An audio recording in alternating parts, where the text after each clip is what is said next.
real simple thing before you start the brake job, braking the lug nuts.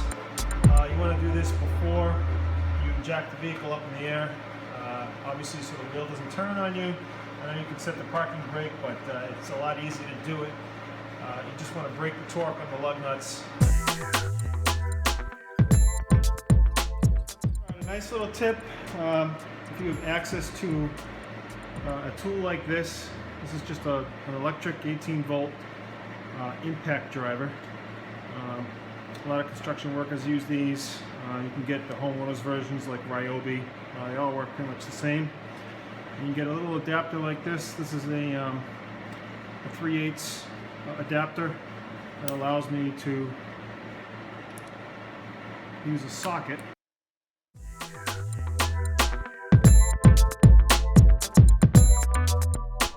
Alright, so here we are. We're going to do the rear brakes on a 2012 Mazda CX9. This can be any vehicle. This happens to be a Mazda CX9. And one of the things you want to do is apply some penetrating lubricant, such as this PB Blast. This is a good brand. And you want to hit all of the lug nut areas and some of the bolts in the back to just help it loosen up before you actually go and do it. Alright, so if you have the rear disc brakes that do not have the parking brake built into the caliper, alright, so there's two basic types of rear braking systems, disc braking systems out there. There is the rear disc brake with the integral self-adjusting parking brake mechanism that's built into the caliper. And then on some vehicles, in this picture here you can see the parking brake is housed inside of the rear disc drum. So here's the drum in the picture, and here is the drum brakes that serve the purpose of being the parking brake only. And then the caliper is separate on the outside with its own separate pads. So in this case here on this Mazda CX9, you can see that this is the separate drum brakes for the parking brake and conventional single piston sliding caliper. And another way you can tell is if you follow the cable for the parking brake.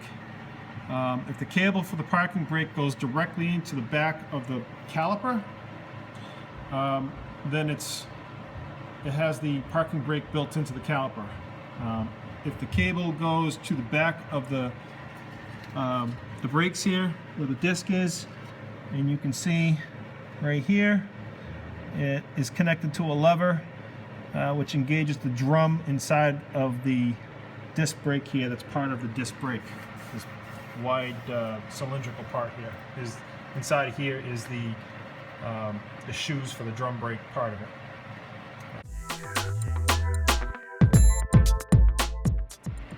Then what you want to do before you take the brakes apart is you want to collapse the piston in just enough so that you can slide it off the rotor without it binding. And the way to do this is with a large C-clamp like this. You do not want to do this though if you have the rear disc brakes with the integral parking brake built into it, because you would damage it if you try it. Alright, so what you do is you slide this on like that. Alright, and you just tighten it a couple of turns, and that's it. And that just collapses the piston into the brake caliper and takes the tension off the pad so that they'll slide right off the disc. Alright, next you want to remove the bolts for the on the top of the caliper that is also in this case part of the slider. You can see here.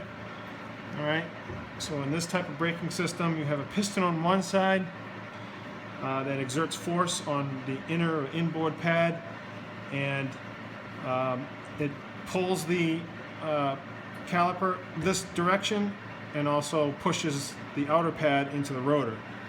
And this is a sliding single piston caliper. So what we're going to do, I'm going to put the my socket on there, which is in this case 14 millimeter. Make sure you get the right socket, because if you strip these, it's going to be a pain.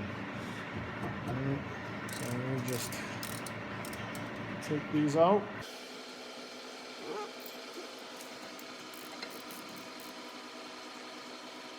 Now remember, previously I had used the large C-clamp to collapse the piston, and because I did that, it slides right off. Now, a mistake that some people make is they just let this thing hang by the rubber hose here. And that rubber hose is where the hydraulic line is connected to the caliper, and it allows the wheel to jounce or flex up and down and still transfer hydraulic power to the caliper. You do not want to let it hang by that rubber. All right? Easy thing to do is get a coat hanger or a piece of mechanics wire like this. All right? And you just tie it up out of the way. You can use anything you want. You can use string. You can use whatever. I mean, as long as you tie it up out of the way and make sure there's no tension, or take the tension off of this rubber hose. All right, so now we have our caliper removed. I hung it off this wire. It's out of the way. And now you can see the pads clearly. Now these pads are actually not that bad. We probably didn't need this brake job, but we're going to do it anyway because we did the front. And, all right, so I'm removing my bracket. I've got the last bolt here. You just take the bracket out. All right, and remember I talked about those sliders. I can talk about this a little bit later. Sometimes you can save these sliders if they're not completely frozen. All right, put that to the side. All right, now I'm gonna remove this caliper. Now some people will only replace the pads, and that works, especially if you're tight on money. But with brakes and being how important they are and safety, stopping the vehicle, you want the best situation you can have. So I recommend that anytime you replace pads, I don't care how good the rotor looks, replace the rotor. And do not cheap out on rotors. I've learned my lesson over and over again. Buy the best pads and rotors you can buy, especially with the rotors. The ones that come with the 2-year warranty, they definitely last longer than the really cheap ones. All right, so previously I had put some penetrating lubricant on this rotor, and it's obviously not going to want to come off. They're almost always frozen on there. So what I'm going to do is shock the rotor off with a hammer. It might seem like I'm abusing this thing, but this is as long as you know where to hit it, and you don't hit it too hard, it's perfectly fine. And one thing I recommend is a pair of safety glasses, because a hammer, if a hammer hits this, and this metal, some of these rotors are recycled metal, and there's a hard spot in there, it is possible for the hammer to chip, and if your eyes happens to be in the path of that chip, your eye's gone. So I'm going to put some safety glasses on. Okay. You can use a small hammer like this. I've done it before, but it takes longer. Alright, so I like to use a 3-pound sledgehammer. That's it. And that takes it right off. Alright, so I got the rotor off. Here's another reason why I recommend you replace these rotors. Again, I can go in here. This is the, well, let me back up a little bit. This is the drum brake that I was talking about previously. And here are the pads for the drum. The only purpose that these serve is for the parking brake. So when you engage the parking brake, like I showed you previously, there's a cable that goes here to a lever on the back of this plate that engages this little servo and pushes these pads right here out, up against the drum. And that's how your parking brake works. In this case here, this rotor, you can see this rotor's got a lot of rust on it. You can see inside here all the rust building up.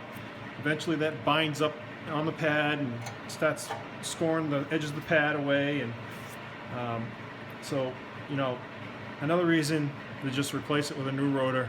They're not that expensive. All right, so the next step I'm going to do is clean the inside of the parking brake. We just take some brake clean. I'm going to clean it all out, spray all that dirt and grime and dust off of it. Get inside there, try and get it nice and clean. So here we have our new rotor. Obviously you want to compare it to the old rotor, make sure you got the right one. It happens. So a couple of things we want to do to this rotor and this bearing plate here before we install it. We just want to go ahead and take a wire brush and clean the surface to get any loose particles and rust or anything that would knock the wheel and the rotor out of true. All right, just clean it up a little bit. A couple of spots here and there. Make sure that that's nice and clean. All right, and then we want to open up our new rotor, and these things come packaged with a light coating of oil. What you want to do is clean that off in the areas where the pads are going to contact the rotor, because the oil and brake pads not a good thing. So we're just going to take a little bit of brake clean and a rag and just go around that surface. Same thing on the inside. Go around that surface, clean that light film of oil off. All right, and if you notice, you can see this crossed hatched pattern on the rotor. That actually helps the new pads break into the rotor. And with the old rotor, it's got this glossy, shiny surface. And if you were to put new pads on this, they're going to burn and they're going to have hot spots and it's not going to seat properly. They'll work, but won't work as good as putting a new pad on a fresh, brand new rotor with these cross-hatch pads in the surface of the rotor so they can break into it. Alright, so before I put this rotor on, I just cleaned it. I failed to mention this little rubber plug. And this little rubber plug goes in this hole right here. And what that does is it allows you access to the adjusting mechanism of the parking brake. And there's this little star wheel here. What you would do is you would install a star wheel adjuster, or many people just use a flathead screwdriver and put it through the hole, and you can adjust the parking brake to fit the new rotor if it needs it.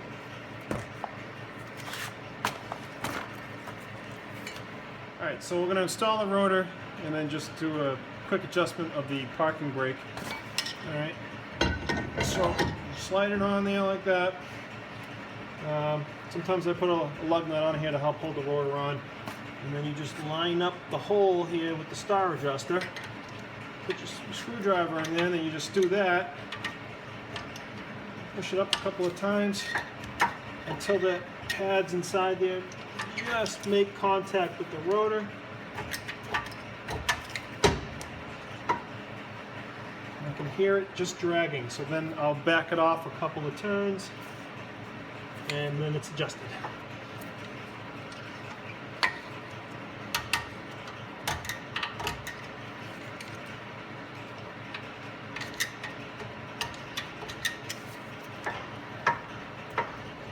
Perfect. Alright, so here's my caliper bracket. Whether you reuse the existing caliper or buy new calipers, you typically have to remove these brackets, these pad guides, if you will. So what I do is I just kind of look at them and get an idea of how they're supposed to go, set them aside, compare the new ones to the old ones, make sure they're the right ones. Alright, then we're just going to pop the old ones out. Okay. And then I want to clean this bracket up with a wire brush. And the other thing, again, I was mentioning previously, if these are completely seized, what you can do to extend the life of these is actually take them apart. All right, so these will pop out, and you can see it's just a pin with grease on it.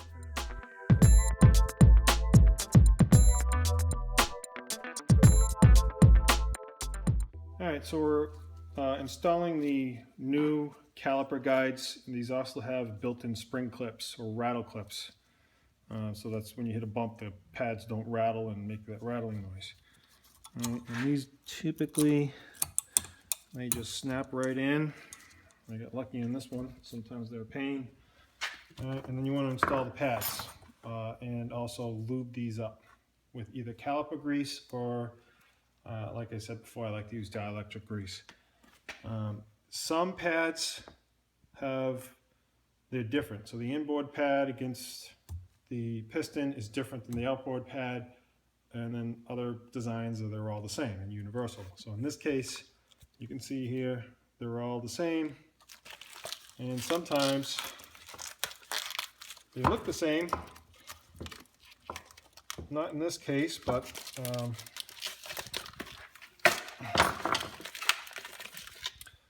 sometimes they have a little, it's like a little piece of metal that kind of wraps around, is bent over, and then is close to the surface of the pad, and that's a wear sensor. And what that does is when the pad wears down, it'll make contact with that little bent piece of metal, and it squeals and makes a ton of noise. And that's to warn you that the pads are nearing the end of their life, and get somebody to look at them, to change them out before the compound wears right off, and then the backing plate contacts the rotor, and then you end up with even more damage. So what I'm going to do is I'm going to take some dielectric grease, and I'm going to just lube up those areas there where the pad is supposed to slide back and forth. And that could be as the pad wears. Also, when you engage the brake, there's a little back check valve in the braking system that causes the pads to spring back just enough so that they don't drag when you release the brake pedal, and that's so they don't make noise, and so you get a little better gas mileage. There we are. All right, so I'm going to reinstall the caliper bracket. A little trick I like to do is to use some anti-seize compound. And this is just a special grease with usually a non-ferrous metal like copper or brass, filings in there. And what that does is you just put a little bit on the threads of each one of the bolts, and that will prevent this bolt in the future from seizing from all the road salt and the harsh environment that these things are subject to. All right, I'm going to install this, line it up, and thread it in. All right, so I'm just tightening up the bolts here. I used to look up the torque specifications and use a torque wrench. Obviously, there's certain areas in a vehicle that you must do that. But in this case, I've been doing this for so long, I tighten them up. I have a feel for it because I've done so many of them. And you don't want to obviously put, you notice if I'm using the 3/8 ratchet here, I don't need the 1/2 inch one here because you can very easily shear the bolts. That's all I do. Just get them nice and tight. Never had a problem. So I already installed the inboard pad, and I'm going to put the outboard pad on.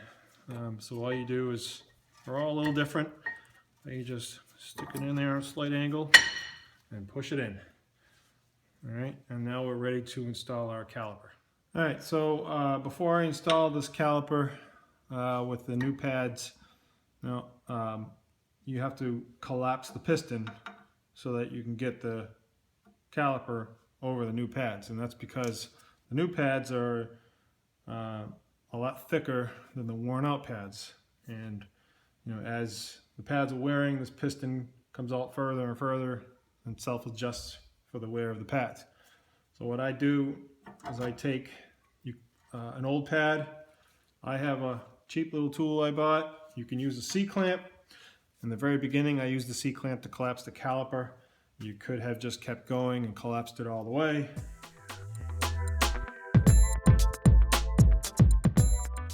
Now on a caliper that has the integral parking brake, so you'll see the parking brake cable and a little lever connected to the back of this, where you don't have these drum brakes like this one has. There's a little tool, it has two little nubs on it. They're universal tools. You can buy them at any parts store. And this caliper face would be flush with like these little, I don't know, these little concave things on there. And the tool would just engage that, and then you would turn the tool with your ratchet, and it would collapse the piston into the bore without using, you know, a C-clamp or something like this. And that's the way you would do it. So, in this case, I'm not doing that. So I'm going to get this guy on here. I'm going to line up my bolts with my sliders. I'll put a little bit of anti-seize on these guys as well. We have the back side of the caliper. Here's the hydraulic line. And it's just as simple as taking this bolt out and reinstalling it in the new caliper. Before you do that, though, you would want to break the torque of this bolt, much like we did with the wheels before we picked the vehicle off the ground.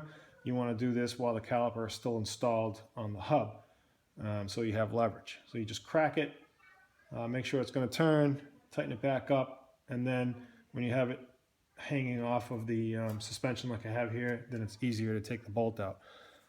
Before you do that, though, you want to make sure that the master cylinder is topped off with brake fluid, because once you take this bolt out, it's going to start coming out at a pretty good clip. So you want to get everything ready, get the new caliper ready, take the plastic dust cap out of the hole for where the hydraulic line goes. Typically they have them in the rebuilt calipers. You want to get the new bolt and these little copper washers. These copper washers are what actually makes the seal. So you would have one on the back side and then one between the caliper and the hydraulic line, which is this little piece right here. And it would go sort of like that. The hydraulic line would be here, and that little hole comes out the end of the bolt right here, and that's how the hydraulic fluid flows through this bolt, through that hole. All right, so if I had replaced this caliper, I would have to bleed the brakes. And the simplest, easiest thing to do is to gravity bleed the brakes. There's no pumping involved, there's no second person in the car, there's no vacuum bleeder things and devices. It's very simple. You want to make sure that the master cylinder is topped off, and then all you do is take the little rubber grommet off of there. All right, you crack that bleeder and open it up and let gravity do its work. And so you'll see, obviously this doesn't need bleeding. It would take approximately, depends on the caliper, anywhere from 30 seconds to 5 minutes. Just make sure that the master cylinder does not run dry. Just keep it topped off. And when you see it drip out of there like that, it means the brakes are bled. Sometimes you just take a little hammer and do that, knock any bubbles up. And once it starts to drip, tighten it back up, and you're done. All right, so here's, we're about to put the wheel back on the our new brake rotor here. Sometimes I'll put a little bit of wet lithium grease on this surface and rub it in by hand. I used to put, you know, way back when I was starting out, I used to put grease on these lug nuts. I don't recommend it because that changes the torque. When you put grease on there, it reduces the friction. So if you use a torque wrench, it's not going to be what it should be, and you're probably going to over tighten them because there'll be less friction. So you want to leave these unlubed.